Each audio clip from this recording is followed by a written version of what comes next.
Hello, everyone. Welcome to another episode of Think Your Way to an Epic Life. And my next guest has absolutely done incredible at thinking her way to an epic life. She lives and leads and also leads others and shows them how to have epic lives. She's a very passionate coach. She came from the workaday world where she was an executive and worked 60 hours a week and missed a lot of her life. And she was able to transition into doing what she passionately loves doing that was in her expertise. Now she helps other women, particularly Christian women, to do the same, to break away from that. It's very hard when maybe you're in academia and you're a professor, but your goal, your dream has always been something different. This lady has been there, done that, and she's here to help you. Anita Anello, thank you for joining us. Hey, Kara, thank you so much for having me today. It's an honor to just be here and just talk with you and serve you and your audience. Well, thank you. We really appreciate it. And to the audience, we really appreciate your time, and we will make it worth your time. So, Anita, talk to us a little bit about the workaday world that you felt. I don't know, did you feel trapped in it? Oh my gosh. Yeah. I mean, I had a super successful career. I worked for a global software company. I worked my way up to the executive level and really for many years, just thoroughly enjoyed everything I did. I had owned a business before, and inside of this big global software company, we had such an incredible team. And for many years, it was really fabulous to be just real transparent about it. But a couple of things started to happen. As I started having kids, my heart's desire was to be able to stay home with my own kids and raise my own kids.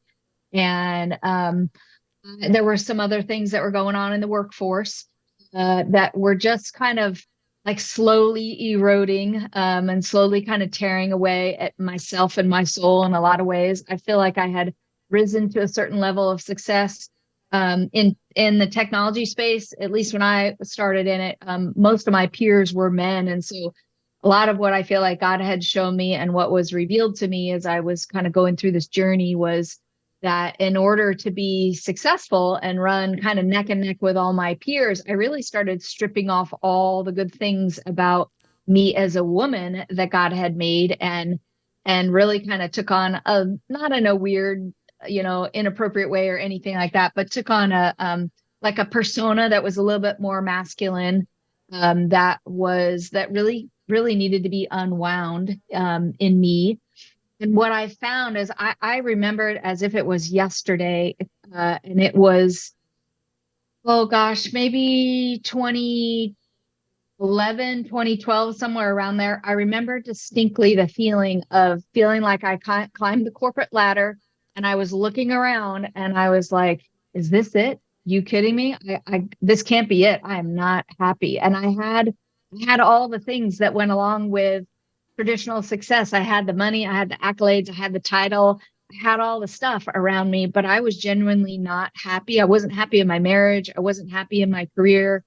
I wasn't happy as we were starting to raise kids. But it wasn't anything external. It was a whole lot of stuff that was going on internal, a lot of my thought life that was really kind of jacked up. And so we'll probably unpack that a little bit more as we talk here today, just given the topic of your podcast. Absolutely, we will. And thank you for being so vulnerable. Ed Milet says the person that you can help is the person that you used to be. And I know that there are countless women that are hearing you and they're saying, yes, that's me. I feel that. I feel like, but how could I possibly give it up? Because now my lifestyle, my standard is up here. And so my monthly nut is up here. What could I possibly do? You feel like you're totally trapped and there's no other option. And you're here to talk about the options.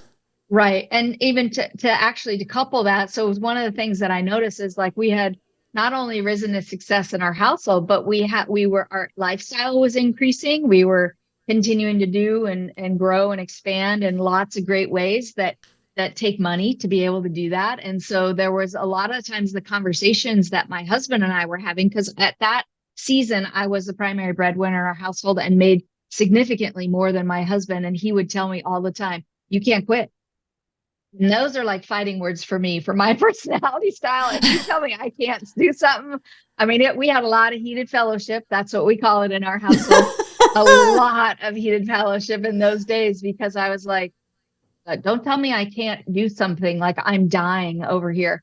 So that was another component that was very interesting in the dynamic. And I know I've talked to a lot of women over the years who have either been financially in their career, either neck and neck with their husband, and pulling out in one piece of that income seems just untenable. It seems like it's not even possible, yet dying inside.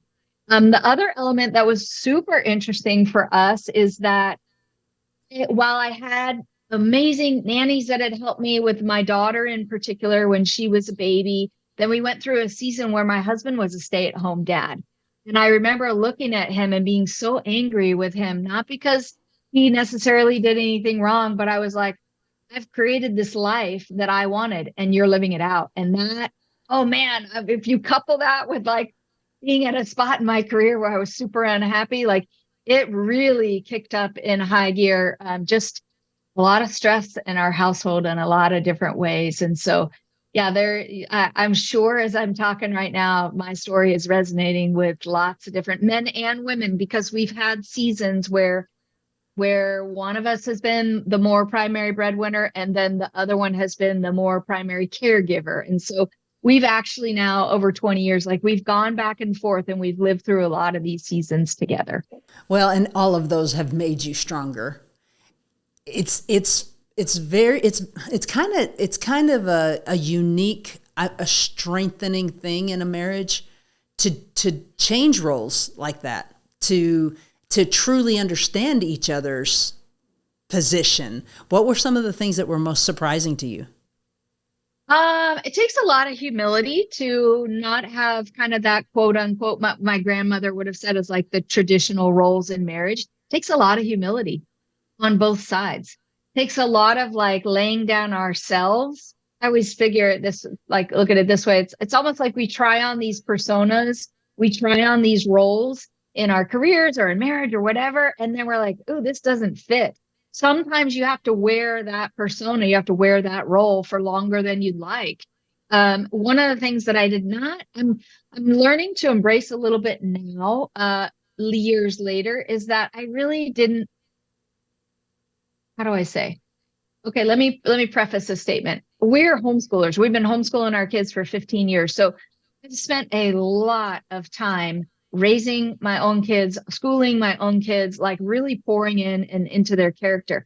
However, I will also say, kind of in the context of this conversation, is I wish I would have understood seasons in life a little bit better and really been able to embrace the season that I was in a little bit better than feeling like I had to finish this thing and get out and get on to the next season. And so that's actually been part of the journey, is recognizing sometimes there are seasons.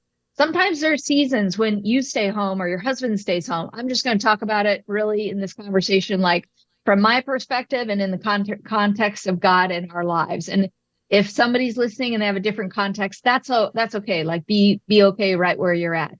But these are going to be some of the frameworks that I use. And so in our marriage, like learning how to be equal partners and not having one spouse be more important because of their role or their gender or what they were doing for work or any of those kinds of things. The other part is for my husband and I learning to be really genuinely partners in that. Like what we've always said is it's okay if we're like we can be in our marriage shoulder to shoulder, even if one person feels like in another season they're a little bit ahead or a little bit behind, but as long as we're facing the same direction. So some of the things that were actually a little bit surprising in this to me and has given me the opportunity to grow and mature is that recognizing these seasons, like sometimes there were seasons where I looked like I was 12 steps ahead of my husband and he was behind, but that's not really the case. Because then something would happen, the roles would flip and it'd be like, oh, it seemed like he was 10 steps ahead of me and I was 12 steps behind or something like that. And then we'd look back and chuckle and say like, that's not really the case. We're just doing this together. So the opportunity for growth, the opportunity to shift our mindsets towards one another and say like, hey, we're in this together. How do we help and support each other in the midst of that? And that's been, I would say in addition to the financial components being challenging, I mean, here's the reality. When you take one income out of your house that's 3 times as much as the other and decide to come home and homeschool your kids, your finances change. Your priorities start to change. Like that's kind of a big deal, right? And we are, while we live in the Austin, Texas area now, we're from Southern California and raised our kids down at the beach. And man, if you have a house in South Orange County in Southern California, it's expensive to live there. And it's hard to do some of the things that we were called to do. We knew that we were called to do these things, though. See, so that for us has been always the undercurrent is we knew we were always called to homeschool our kids. And so we wanted to be obedient. And that actually freed us up to look at things from just a very different perspective than maybe like our other friend groups were doing or our neighbors were doing. So let me pause right there because that's a lot of information. So. Well, no, thank you. And all of it is relevant to different people at different points in their life. And so I think anyone who's in a marriage can relate to the changes, right? One of the most beautiful things I've ever heard someone say about marriage, and it wasn't that long ago, and it was on a podcast. It was the podcast that I was interviewing, and he said, they're about to get married. And he said, we both have agreed that we will never stop growing and that we will always have God at the center. Those are the two things that will never stop growing. And I think where people get into a mess is that they marry someone and that someone's expectations are totally different. And they're thinking, well, now I'm married, I don't have to do anything. I don't have to try anymore. And no, you got constant growth. How important is constant growth? Oh, I feel like it's paramount to life, right? If I let me take it in this context. If I try something new in my business, I try something new in my career, I try something new in schooling my kids or whatever. If I try it and it doesn't work out, and I can look at it one of two ways. Either A, I can look at it as a failure. That means I get stuck. Oh, that didn't work. Oh, I tried to launch a business, that didn't work. I tried to launch a podcast. Nobody listens for the first 20 episodes. Oh, that's a failure. That didn't work. But see, if I'm able to actually shift my perspective and my mindset, I call it like a tiny little chiropractic shift. And it's just the one little bit that changes the whole trajectory of where I'm going. Just that tiny little, just the tiniest little perspective, sometimes in the biggest spot is like right here in my brain, right in my mind. That actually starts to reinform my heart. Oh, wait a minute, Anita. It's not that it was a failure, just a mistake. And now we learn from it. And now we have the opportunity to actually grow and do something different. Because if I don't recognize, oh gosh, that really sucked. I did not do something the right way. I didn't speak to somebody the right way. I wasn't kind and loving to my husband and having that difficult conversation. If I don't learn from them and figure out how do I do something different the next time, don't you know, like every area of my life is not even going to stay steady. I believe it's actually going to start declining just and pretty quickly, if I might say. What I've experienced is that the instead of growing and learning and trying and like taking a step back and trying again and growing and being interested in trying something new and recognizing when we have those mistakes and being really vulnerable and honest about those and apologizing and all that good stuff. If I don't take that path, then the alternate path is, again, we can fall into this lie that says that, oh, no big deal, I'll just stay steady. To your point earlier, I marry somebody and I say, oh, I don't really have to do anything differently now. That's totally a lie. I mean, I happen to believe it's a lie from the enemy, or a lie from maybe your family of origin that you believe. But what happens is instead of staying steady, we start going on the decline. And like I said, I don't know about you, but I feel like the decline happens much faster than I ever really thought that it would or should. Because if I start the pattern of not growing, not learning, not being vulnerable, not admitting when I made a mistake, looking at life as everything's a failure, one after the other, that starts compounding itself in my brain and in my mind. And I start to lose confidence. I start to get, in my life, like I start to get angry and upset with everybody else as if it's all their fault. And the reality is no, it's actually my responsibility to shift my thoughts, and look at something different, and then take the lead in going after growth, not just for me, but for everybody around me. Whoa. Okay. I'm going to dig in here. What if everybody around you doesn't want to grow? Oh, okay. So let me clarify. I'm not responsible for the growth of other people's, but I am responsible to model what it looks like to grow. Beautiful. Responsible to model, hey, things are going great, and I'm growing. I'm going from, if I use scripture, I'm going to go from glory to glory to glory, right? Or things are not great, and I'm learning, and I'm admitting that, and I'm like, oh man, I really messed up today, but I'm sharing that loss. I'm sharing that hard thing. That actually helps me grow too. But I know for me, when I walk through that whole process with my husband, with my kids, with my friends, with my small group, we're small group leaders for marriage groups and other leaders. We lead in other capacities inside of our church, or with my clients. When I see what happens is when I show, here's how I'm growing, and I show, man, I took a step back, but I recovered. I believe that I'm modeling what's possible for somebody else. And I think that's my responsibility. I don't think it's my responsibility to do the growth for somebody else. Now, I've had people closest to me that in our lives, and our, close to our family, that they don't carry that same mindset, and life seems to just be getting harder and harder and harder for them. And it's kind of like, gosh, if you just realize the power that you had in your own self to go and do something a little bit different, just try it. When it doesn't work, just try again.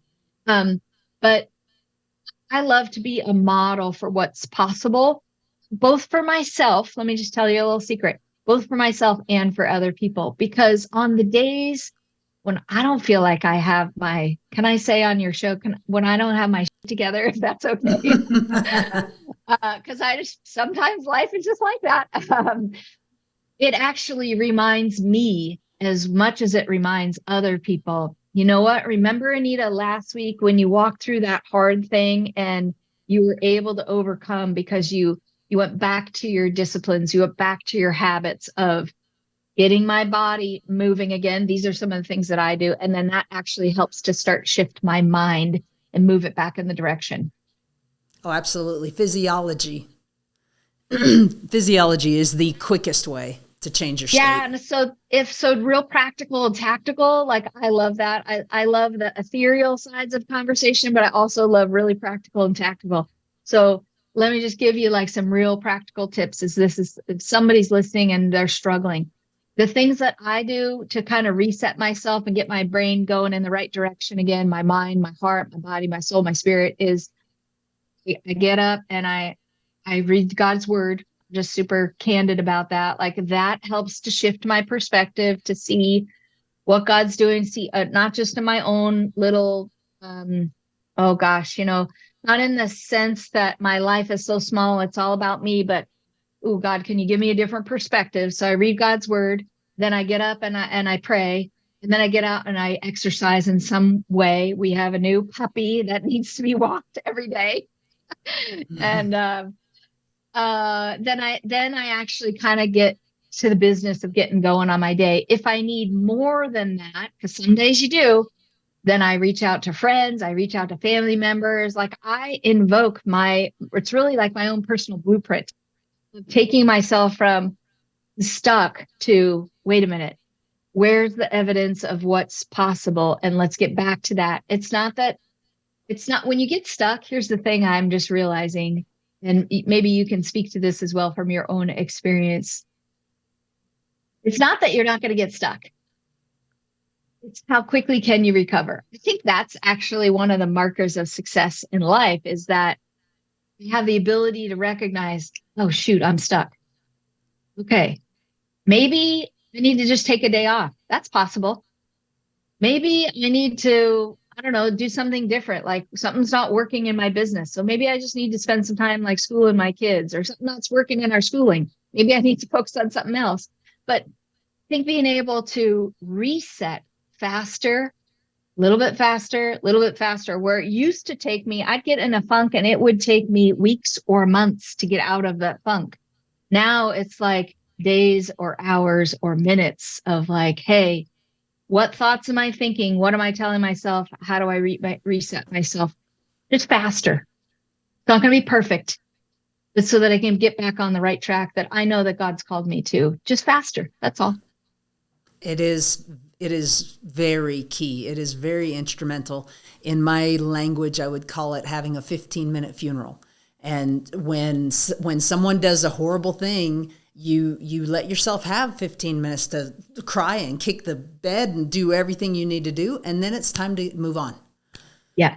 Yeah. It's actually, I love that you say that, because we do need to acknowledge that we have emotions and feelings, and sometimes life just stinks. It's just awful. Like if you're in that season right now and you're listening, I'm so sorry that it's that way. Like, be in that. But I love what you just said, Kara, just being able to say, like, I'm going to put some healthy boundaries on that. I'm going to give myself this window of time, and then I'm going to go. Then I'm going to get back to business and get it going again. Well, I think very often of the frontier days, if you lost a child, which is the worst thing according to everyone in the world, if you lose a child, your neighbors would do their best and they would take care of your farm for a day, maybe two, but you had to get out and move. And so I think what the part of the problem is, we think too much. It's don't think, just move, because physiology will change all the chemicals. You can very easily stay depressed in your home for a year. Very easy to do, sit on the couch. But it's so much better if you will give yourself some time boundaries and just, no, I'm going to function here. So I want to bring us back to where we're down in your story. You're homeschooling. How did you begin this business? So about 5 years ago, in 2018, I started to get restless. And what I mean by that is my kids were getting a little bit older. The homeschooling journey and the demands on me as the mom and the teacher and the principal started to loosen up a little bit. And I felt like I had a little bit of wiggle room, and I would do all the things, like my house would be clean, the chores would be taken care of. And I'd be like, okay, now what? So I'm a doer by nature. Like, I love to achieve. I love to set goals. I love all of that. And then I started to kind of evaluate, like, well, what were my absolute no-goes? No-go was I was not going back into the technology space. Even though I had this excellent skill set, I was an expert and really good at what I did, and was very financially compensated in a very ambitious way, a very prosperous way. But I knew that I didn't want to swap the time at home with the kids for that many hours anymore. So that was kind of a no-go for me. Then I would dabble around. I'd try some projects here and there, and the same thing would always happen. Either the project and the billable hours would kind of like supersede my requirements of being able to take care of and homeschool my kids. And I was like, that's not fair to them. I'm not doing that. Or something else would happen. Like I'd go and look for some part-time work, and something silly like, you go and work in a part-time capacity and you make just enough money to pay a babysitter. And I'd look at my husband, I'd be like, this is kind of stupid. Like, I feel like we're smarter than this. Maybe let's not do that. So I really, what I'm describing here is I just tried. I tried on something, didn't really fit, took it off, tried on something else, didn't really fit, tried on something. But I kind of went through this slow and systematic process of elimination first, just because that's how I operate. I knew that I wanted to do something. And some of the groundwork that I was laying in is that I had owned a software company with partners years ago, and I knew that I loved the entrepreneurial life. And so I started investigating. I started an Amazon business in 2018 and was in a wholesale business, and would source products for like U.S. manufactured goods and sell them on Amazon. And it was okay. It was an okay business. There were some things about it that weren't necessarily a great fit for me. And so just just kind of tried that, went about it for a couple of years. COVID hit, all the supply chain shut down, the warehouses for Amazon shut down. I also realized in that season that an inventory only business for me and my personality style. So I'm actually more introverted than you might assume when you hear me speak on any public forum, but I get a lot of my energy and downtime from being by myself. But the inventory only business coupled with COVID and not being able to get out, all of a sudden I realized like, oh, I kind of actually miss people. That was like a revelation for me for the first time in my life. I had never really thought that thought before. And so I kind of started going on, digging in a little bit deeper into the journey of what do I really want to do? So I got my hands on a great book called 48 Days to the Work You Love by Dan Miller, who had actually just recently passed away, but got a chance to meet with Dan and talk to him and his daughter and in their community, and started really actually like journaling through the process. If I were to do something again, what would that look like? And so then the journey kind of started to shift, and I started realizing like, wow, I've been actually coaching and leading and championing and cheerleading others in this way and using wisdom to be able to solve problems for like a long time. I mean, I realized, wow, I've been doing this for like 20 or 30 years. And so I started to form a business around coaching. And my sweet spot for coaching is I help successful corporate women of faith be able to create a plan for themselves, really a blueprint for themselves to be able to build their own personal business. And that when I started going on digging in deeper and shifting my focus more to coaching, my heart started to light up. I was like, I could do this forever, no matter what. Like, this is my sweet spot. This is my jam. And I also realized that I was actually already doing the same kinds of things just for all the people around us. And so that started the journey of where I am today, years later. I'm realizing like I love to champion other women to go deeper into what I call this God-sized calling that's inside of them. Maybe from the time they were a little girl, or maybe just in the last several years, something shifted and they're ready to do something different. But how do we create a plan to go forward? So you give women a blueprint of how they can create their own wealth and not be dependent on corporate America. Yep. Yeah. Part of my story is I've been able to make 3 times as what I did in my super lucrative career, my corporate career, and work half as much to a quarter as much. And I love being able to help women do the same thing, because don't we know, like when we've been around other women, especially if they have kids, we hear their hearts cry all the time. Anita, I always want to homeschool my kids, but I never had the time. Anita, I want to be able to spend more time with my kids, or I want to have a healthy marriage. I don't want to go after all these goals and like lose my people in the process. But so how do I do that? How do I intentionally have this area of my life over here and be more profitable? Because over here in the corporate space, like I have all these skills and I don't want them to go to waste. I want to do something with them. Like God's created all these gifts and talents and grown them. And I've invested heavily in myself. So how do I reapply that in a new way? And what does that look like for me? And so we sit down and we work out a plan, because I believe that we can have, in the online space, especially, everybody talks about like, you could be a millionaire overnight if you just use my 5-step plan. Okay. Kind of, yes, kind of no. Yes, you can have a revenue event that happens quickly, but usually don't we know that overnight, what seems like that overnight success is like 10 or 20 years or many years in the making. Let's just be honest about that part of it. The other part is I could use a framework, but sometimes your framework doesn't necessarily work for me because I'm me and you're you. So what we want the structure of being able to take. So I came from the corporate space and I was in professional services and consulting. We use project planning to be able to take these big 6 and 7 and 8 and 10-figure projects in the software space for multi-million and billion-dollar companies and have them walk through the process of implementing new software. So that takes a plan. It takes a lot of moving parts. There's a lot of pieces. There's a lot of people. But don't you know, each project is unique. And so just like each of us are unique, like I have a blueprint. I wrote a book last year that's called The 6-Step Blueprint to Build a Profitable Business. But even in that, even though there are logical steps that we want to follow when we're launching a business, the other thing that we want to understand is we have to understand the components that are unique to us.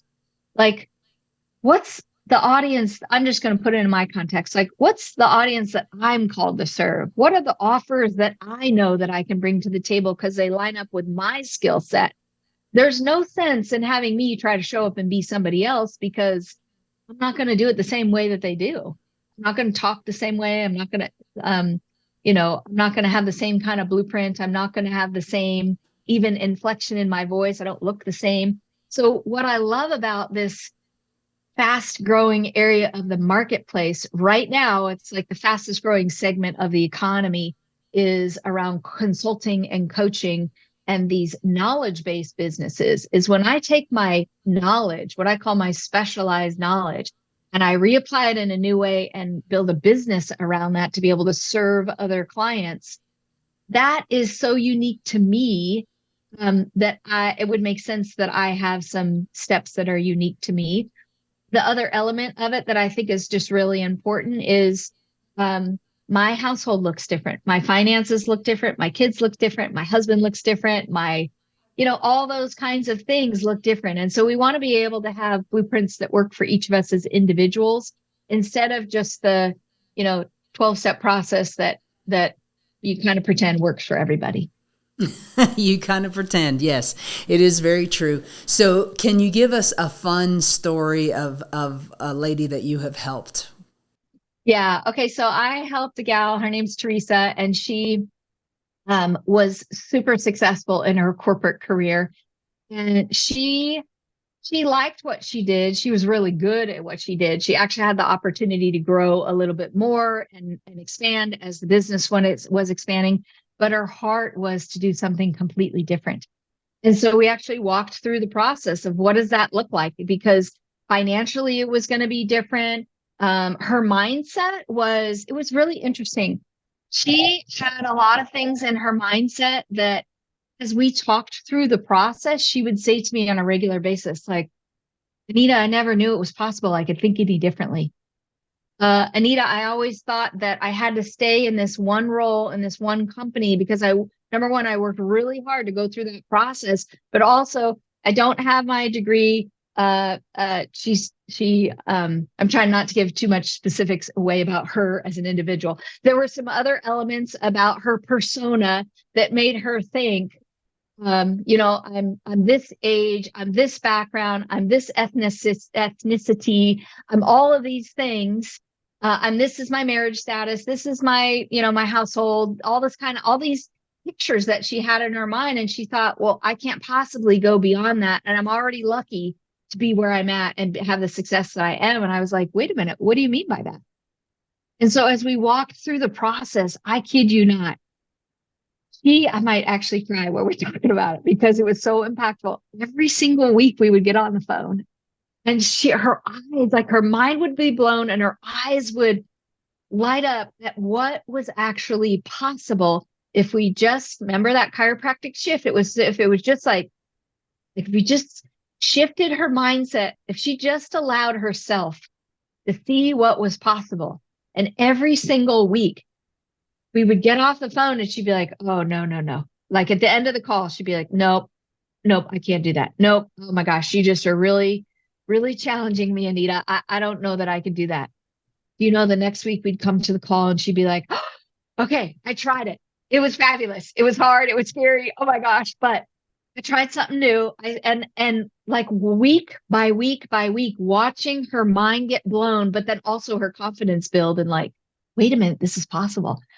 She is one of the happiest people that I know. I mean, she already has a sunny disposition. She's one of those people. She has the most beautiful, brilliant, radiant smile you'd ever see. Like her teeth are just so beautiful white. When she smiles, she just lights up a room.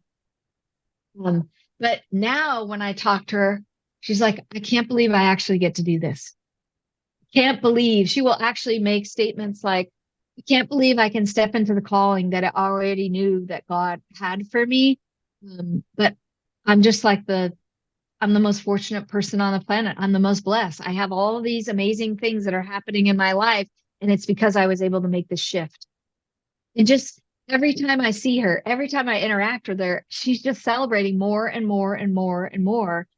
Anita, if it weren't for you, some of this stuff would have never been possible. I would have been stuck over there.